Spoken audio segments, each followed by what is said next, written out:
Some self-hosted WordPress sites tend to run slowly, especially if they get lots of heavy traffic every day. This may be due to the amount of large files that the site needs to load, or it might be due to inefficient coding.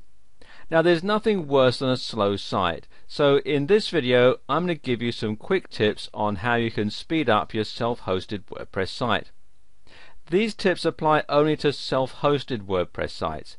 If your site is hosted on wordpress.com, then you're already being taken care of.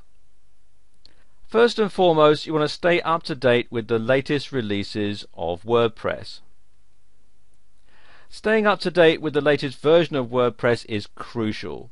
In every update there are usually lots of performance enhancements, bug fixes, and so on. The same goes for WordPress plugins.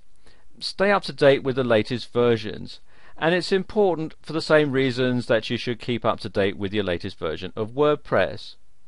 WordPress plugin developers release new versions because they've modified the code in some way to make the plugin better, so keep up with the releases.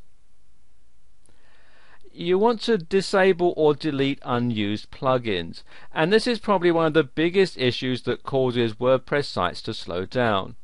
Depending on the plugin, they can have tons of scripts and code, so if you're not using a plugin, then disable it or maybe even delete it. Decide which plugins are necessary for your site to run and then do away with the ones that aren't needed. It's as simple as that.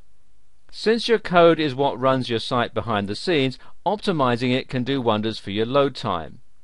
Here are some easy ways to clean up your code so it loads faster. First off, you should decrease whitespace.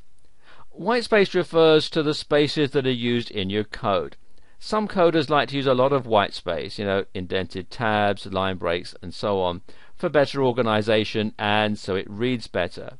But decreasing whitespace will speed up your site's load time by taking some extra bytes off the total size. Okay, here's an example of using some whitespace. You can see all the code is quite spread out. And here's an example of minimized whitespace. And you can see it looks a lot more efficient. Instead of placing tons of code in your header PHP file, use external scripts. And this allows the browser to cache the script so it won't have to read it for every other page. And here's an example of using external scripts. Another thing that you should consider doing is using shorthand CSS. Using shorthand CSS is great for everyone. It's great for you, it's great for your browser, and it's great for your site visitors. It allows your CSS code to be more concise, and as I said, it loads a lot faster too. Let me give you an example. Here is an example of some regular CSS, and here's an example of using shorthand CSS.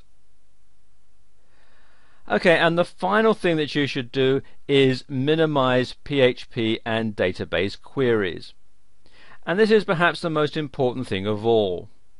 Each time a page on your site loads, it adds to the load time if your browser has to execute any PHP queries. So if you replace the PHP queries with static HTML code, then every time a page loads, your browser will just read the HTML.